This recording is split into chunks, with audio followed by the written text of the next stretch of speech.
Haleluya, salam sejahtera buat kita semua. Jemaat-jemaat Tuhan, kita menikmati hari yang baru Tuhan berikan, dan Tuhan juga melimpahkan damai sejahtera dalam kehidupan kita, sukacita, berkat jasmani terlebih rohani sepanjang hari ini, terutama lewat kebenaran firman Tuhan yang akan kita dengar lewat program Yesus Kuatku. Kita akan berdoa lebih dahulu. Bapa kami dalam sorga, mengucap syukur kepada Engkau di hari yang baru Tuhan berikan untuk kami nikmati. Tuhan melimpahkan setiap anugerah yang baik dalam kehidupan kami, khususnya terutama firman Tuhan yang kami dengar. Kami percaya firman Tuhan menguatkan, meneguhkan, menyegarkan kembali kehidupan kami sepanjang hari ini. Ajar kami juga menjadi pelaku-pelaku firman, tidak hanya menjadi pendengar-pendengar saja. Terima kasih Tuhan. Di dalam nama Tuhan Yesus kami telah berdoa. Haleluya. Amin. Puji Tuhan. Judul renungan firman pada hari yang baru ini adalah Imago Dei. Satu bahasa Latin yang artinya diciptakan segambar dan serupa dengan Tuhan. Ayat dalam bagian pertama kita akan melihat dalam Kejadian 1 ayat yang ke-27. Firman Tuhan berkata, maka Allah menciptakan manusia itu menurut gambarnya, menurut gambar Allah diciptakannya dia, laki-laki dan perempuan diciptakannya mereka. Kita diciptakan oleh Allah serupa dan segambar Allah. Bahkan dalam bahasa Inggris memakai kata our image, our likeness, yang artinya sama dengan rupa Allah. Bahkan dalam satu arti dikatakan kemiripan dengan Allah, kita mirip dengan Allah. Bahkan kalau kita melihat kata rupa dalam kamus besar dikatakan kita sama baik lewat sifat, kita sama baik lewat sikap dan tingkah laku Allah, bahkan dalam pemikiran Allah. Jadi kita benar-benar adalah ciptaan yang sangat mirip dengan Allah. Bahkan kalau kita lanjutkan dalam pasal yang kedua ayat yang ke-7 dalam Kejadian, firman Tuhan katakan ketika itulah Tuhan Allah membentuk manusia itu dari debu tanah dan menghembuskan nafas hidup ke dalam hidungnya. Jadi Allah tidak hanya menciptakan tetapi dia membuat, bahkan ada nafas kehidupan yang Allah limpahkan dalam kehidupan saudara dan saya. Saya tertarik dengan arti dari kata membentuk. Artinya adalah ada rencana atau ada tujuan dari Allah menciptakan saudara dan saya. Bahkan kata membentuk kembali diingatkan bahwa kita identik dengan Allah, yang artinya tidak berbeda sedikit pun dengan Allah. Jadi kita bisa gambarkan serupa dan segambar dengan Allah, berarti manusia memiliki kualitas yang sama dengan Allah. Ada satu kalimat dalam bahasa Inggris yang saya catat, dikatakan the image of God is what makes man, yang artinya gambar Allah atas manusia, inilah yang memberi nilai pada manusia. Serupa dan segambar dengan Allah, ada nilai Allah dalam gambar yang Allah yang membuat hidup manusia bernilai. Pertanyaan di hari yang baru ini untuk saudara dan saya, untuk apa Anda diciptakan? Karena saya sangat percaya segala sesuatu yang diciptakan pasti harus ada tujuan. Segala sesuatu yang diciptakan pasti ada fungsi.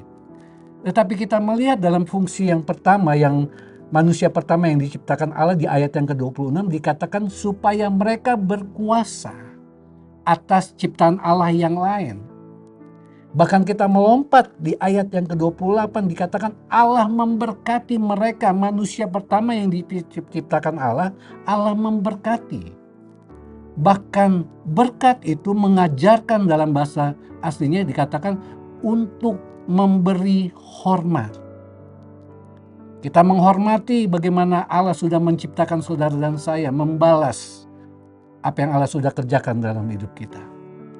Bahkan dalam bagian yang kedua, untuk apa Anda diciptakan?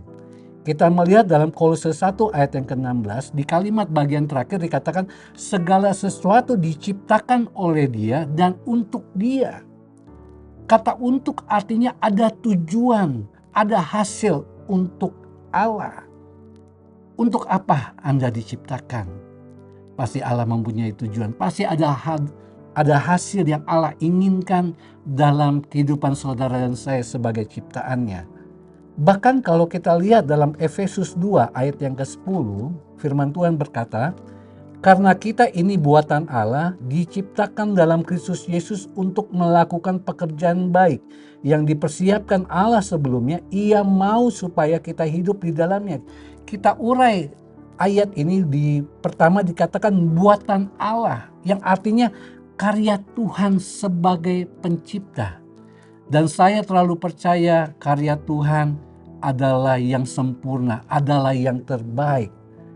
Dan karya Tuhan itu harus dikatakan selanjutnya untuk melakukan pekerjaan baik, perbuatan baik, tindakan baik. Hidup saudara diciptakan untuk melakukan pekerjaan baik, bukan pekerjaan yang jahat. Dan kita sama-sama tahu pekerjaan yang baik apa yang Tuhan inginkan dalam hidup saudara dan saya. Bahkan selanjutnya dikatakan yang dipersiapkan Allah sebelumnya.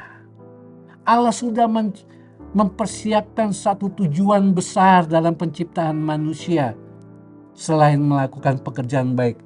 Bahkan dalam Efesus 1 ayat yang keempat firman Tuhan katakan Allah memilih kita sebelum dunia dijadikan. Sebelum dunia dijadikan Allah sudah memilih kita. Bahkan satu tujuan besar Allah dalam kehidupan manusia yaitu ciptaannya selanjutnya dikatakan supaya kita kudus dan tidak bercacat atau tidak celah. Tetapi kita kembali dalam Efesus 2 ayat yang ke-10 di bagian yang terakhir. Ia mau supaya kita hidup di dalamnya. Ada yang Allah inginkan. Allah mau ciptaannya melakukan tujuan besar untuk Allah. Dikatakan kita hidup di dalamnya, kita berjalan di dalamnya, berjalan dalam pekerjaan yang baik, dalam kehidupan yang Tuhan sudah ciptakan untuk saudara dan saya.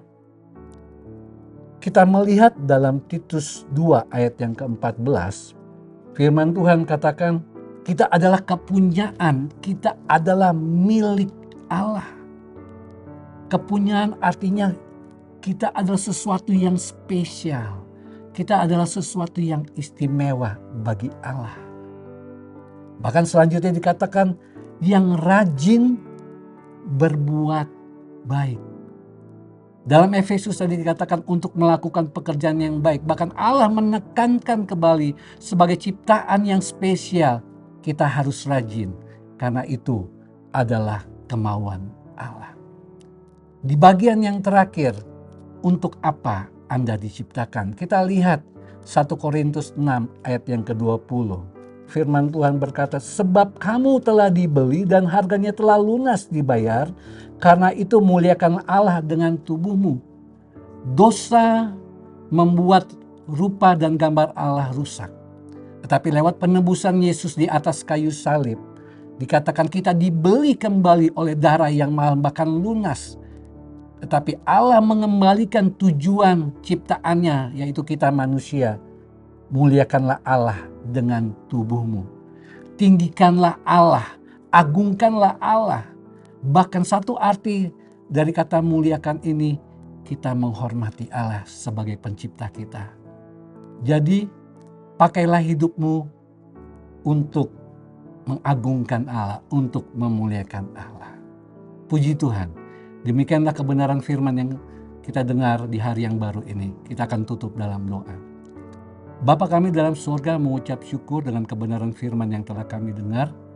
Kami diingatkan ada satu tujuan besar yang Allah inginkan dalam kehidupan kami.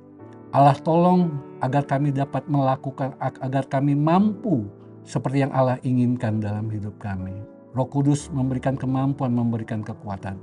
Roh Kudus memberkati kehidupan jemaat-jemaat Tuhan sepanjang hari yang baru ini. Terima kasih Tuhan. Di dalam nama Tuhan Yesus kami berdoa. Haleluya. Amin. Bersama Yesus, aku kuat.